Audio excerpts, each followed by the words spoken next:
Hi dear student, पिछली बार हमने LC oscillation की जो एनर्जी है उसका एक्सप्रेशन कंसीडर किया है और बहुत इंपॉर्टेंट ऐसा एक्सप्रेशन था। आज जो है हमारा जो चैप्टर ऑसिलेशन है उसमें हमने डैम्प जो ऑसिलेशन जो स्टडी किया है, ओके, वो डैम्प ऑसिलेशन में क्या एनर्जी की वैल्यू क्या होगी, उसका रिलेशन क्या होगा, हाउ दिस एनर्जी, क्योंकि हमें पता है जो एनर्जी जो होती है डैम्प ऑसिलेशन में it is a decreases continuously with respect to time and it is approaches zero for longer time. It is approaches zero at a longer time or it is not decreases at a uniform rate.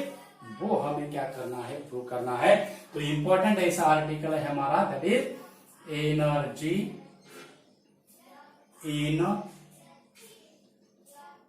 Damp mechanical oscillation. Energy in damp mechanical oscillation.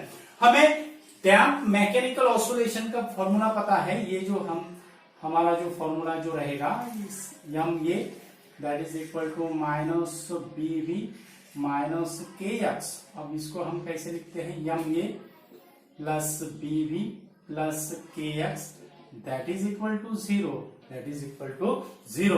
तो इसको हम कैसे लिखते हैं, m d two x by d t square plus b d x d t plus k x that is equal to zero, that is equal to zero. This is the equation for damp oscillation. Okay, अब इसका solution जो है, इसका solution हमने ये into e to the power minus b t twice m cos omega dash t plus phi ऐसा लिखा था। और ये ओमेगा डैश की जो वैल्यू है, omega dash is the angular frequency for damp oscillation, तो उसकी जो वैल्यू है वो वैल्यू कितनी लिखी थी, that is k by m minus b square upon 4m square, k by m minus b square upon 4m square. This is the angular frequency for a damp oscillation. और ये amplitude से हमें क्या नजर आ रहा है, the amplitude is exponentially decreases with respect to time. This negative sign indicate that it is a decreases and it is a exponential function, so it is exponentially decreases with respect to time, with respect to time. अगर हमने ऐसा graph अगर निकाला, ये displacement versus है, ये होगा उसका मैक्सिमम डिस्प्लेसमेंट प्लस है, ये होगा उसका मिनिमम डिस्प्लेसमेंट माइनस है। तो उसको अगर हमने ऐसा ग्राफ अगर निकाला तो ग्राफ जो होगा वो ऐसा होगा। ओके, तो यहाँ पे जो नजर आ रहा है, यहाँ पे जो नजर आ रहा है ये जो है ये होगा damp oscillation, means amplitude exponentially decreases with respect to time. Okay, उसके बाद अब यहाँ पे देखो बी यानी डैम्पिंग कांस्टेंट है। When the b is increases then omega dash is decreases, means when the b becomes larger then omega dash becomes smaller and at a certain value this omega dash becomes zero. This omega dash becomes zero when b is large. अब कौन से b की value पे omega dash की value zero आती है, उसके लिए हमें कंडीशन कैसे सब्स्टिट्यूट करना पड़ेगा, omega dash equal to zero.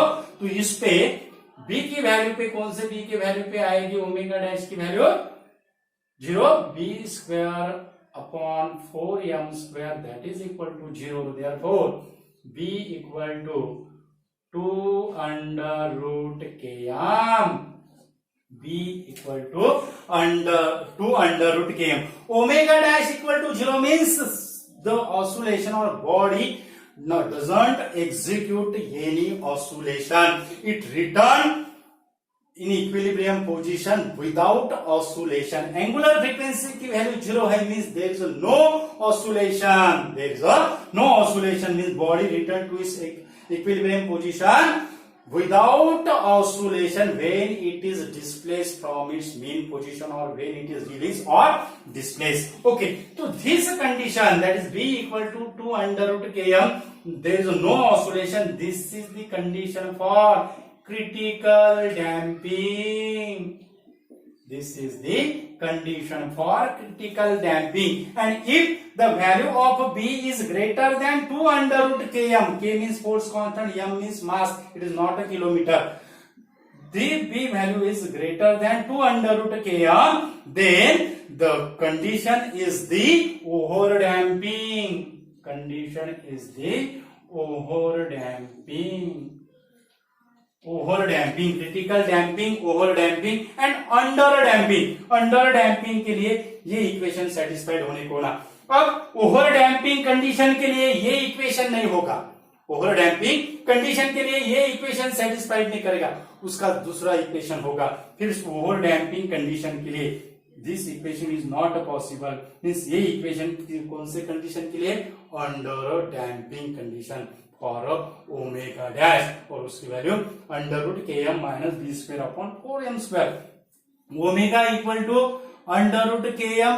This is the frequency for undamp oscillation, angular frequency for undamp oscillation. लेकिन ये इसमें एक एडिशनल टर्म क्या हो गए है, ऐड हो गई है. ओके, तो वो जो है यहाँ पे वो जो इंक्लूड हो गई एडिशनल टर्म, उससे ये जो इक्वेशन है, this equation is not a equation for undamped oscillation. It is a damped oscillation and frequency also the damped oscillation. Okay, अब b equal to under root b equal to twice under root km, उसको हम critical damping कहते हैं. और critical damping हो या over damping हो, there is no oscillation, means the body return to its equilibrium position. लेकिन ओवर डैम्पिंग में क्रिटिकल डैम्पिंग से भी क्या होगा, बॉडी क्या होगा, स्लोली क्या होगा, रिटर्न होगा इक्विलिब्रियम पोजीशन में. ओके, तो अगर हमने यहाँ पे b equal to 0.2 under root k m अगर लिखा और b equal to 0.4 under root k m अगर लिखा, तो ऑब्वियसली यहां पे जो रहेगा it is amplitude suddenly decreases होगा. लेकिन यहाँ पे जो एम्पलीट्यूड होगा it is slowly decreases. Means ये अगर हमने ये एम्पलीट्यूड अगर हमने b equal to 0.2 under root k m पे अगर लिया, तो b equal to 0.4 under root k M के लिए कैसा निकालना पड़ेगा हमें, ये होगा हमारा b equal to 0.4 under root k m. यानी यहाँ पे हमें क्या नजर आ रहा है, amplitude suddenly decreases. Amplitude suddenly decreases. Okay, तो ये जो हो गया है, ये हो गया हमारा डैम्प ऑसिलेशन. अब हमें निकालना है एनर्जी की वैल्यू.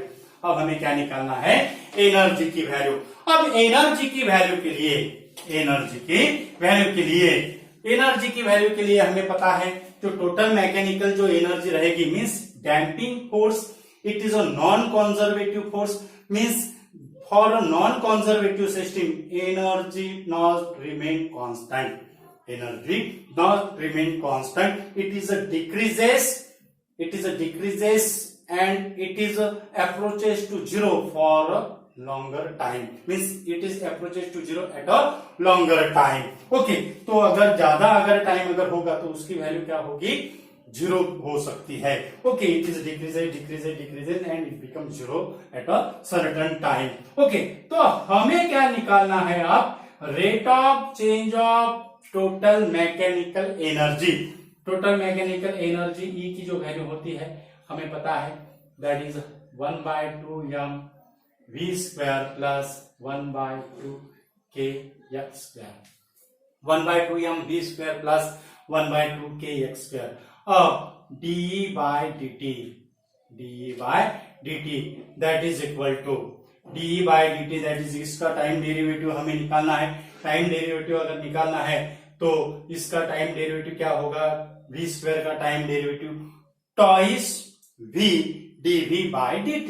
2 कैंसिल हो जाएगा तो हमें यहाँ पे मिलेगा mv dV by dt plus similarly k square का होगा 2kx ds dt. 2 कैंसिल हो जाएगा, यहाँ पे मिलेगा हमें kx dx dt, kx dx dt। Okay, so de by dt, अब यहां पे देखो dv by dt क्या है, but dv by dt that is equal to acceleration, और dx by dt that is equal to v। dv by dt that is acceleration और dx by dt that is equal to v। So de by dt that is equal to, यहां पे हमें क्या मिलेगा, यम ये plus के x P, यम ये plus के यक्स पी, यम ये प्लस के एक्स। ओके, यम ये प्लस के एक्स। अब ये इक्वेशन से यम ये प्लस के एक्स, ये इक्वेशन से हम क्या लिख सकते हैं, यम ये plus k x that is equal to minus b v, m ये plus k x that is equal to minus b v, यानी ये ब्रैकेट की जगह हम क्या लिख सकते हैं, माइनस बीवी।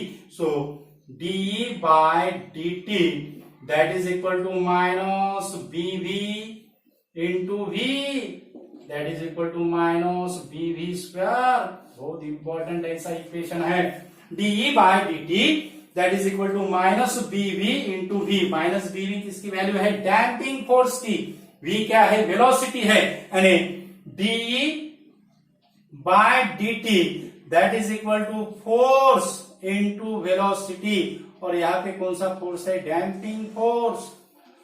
Force into velocity, damping force into velocity means force into velocity, it is nothing but the power, means it is the damping force, it is the damping force, means the damping force does a negative work on the system, and this work it is equal to the rate of change of total mechanical energy of the system। बहुत important ऐसा conclusion है, damping force does a negative work on the system, and this negative work on the system is equal to the total rate of change of total mechanical energy of the system। और यहां से हमें ये नजर आ रहा है dE by dt negative है, dE by dt damping force into velocity mean damping power, उसको हम निगेटिव वर्क डन कहते हैं, that is the rate of damping force does a negative work on the system means negative work done।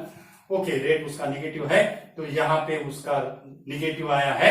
Okay, तो इससे हमें क्या नजर आ रहा है, डी बाई डी टी की राइट हैंड साइड टर्म क्या रहेगी, निगेटिव रहेगी, वेदर v इज पॉजिटिव और निगेटिव, v की वैल्यू माइनस b हो या प्लस b हो, the value of dE by dt is minus bv square, means in a damped oscillation energy decreases with respect to time, and it is not a uniform rate, it is a non-uniform rate, it is a decreases non-uniform rate। तो ये था dear student हमारा important ऐसा damping energy in a damp oscillation में, और बहुत important ऐसा video है energy in a damp mechanical oscillation. हमने डैम्प ऑसिलेशन मैकेनिकल ऑसिलेशन का पहले एक्सप्लेनेशन दिया है, उसके ग्राफ निकाले हैं, क्रिटिकल डैम्पिंग क्या होती है, ओवर डैम्पिंग क्या होती है, उसके बाद ये जो डैम्प ऑसिलेशन है, this damp oscillation plays a important role in automobile suspension. जो हमारी गाड़ी कार अगर स्पीड ब्रेकर से अगर पास अगर होती है, this car never bouncing forever, ऐसी बाउंसिंग ही नहीं होती रहती, it return to its equilibrium position, means वो क्या होता है, सडनली इक्विलिब्रियम पोजीशन में वापस आएगी जब हमारा जो कार का जो सस्पेंशन जो है वो अगर स्ट्रांग अगर रहा तो वो इजिली क्या होगी, सडनली क्या होगी, return to its equilibrium position, it is not bouncing forever. अगर गाड़ी का अगर हमारे सस्पेंशन अगर कम अगर रहा तो हमें ऐसे 2-3 ऐसे बाउंसिंग देखने को एक्सपीरियंस करने को मिलते हैं। इसके वजह से हम क्या कहते हैं कि जो गाड़ी का जो सस्पेंशन है वो कम हो गया है, क्योंकि critical damping is converted into over damping. Critical damping और ओवर डैम्पिंग में क्या है डिफरेंस है। बी की वैल्यू अगर 2√km से अगर ज्यादा अगर होगी तो ओवर डैम्पिंग होगी। ओके, तो इसमें ज्यादा बाउंसिंग होगा, क्रिटिकल डैम्पिंग में कम बाउंसिंग होगा, और अंडर डैम्पिंग में it is a slowly bouncing and return to its equilibrium position. Okay, तो ये जो डैम्प ऑसिलेशन है it is a crucial role, it is plays a crucial role in automobile suspension. Thank you so much. Video ज्यादा से ज्यादा student को share कीजिए। हमारे चैनल पे अगर नए अगर यूजर है तो हमारा चैनल सब्सक्राइब कीजिए। हमारे चैनल का जो नाम है वो है equinox physics. Thank you so much.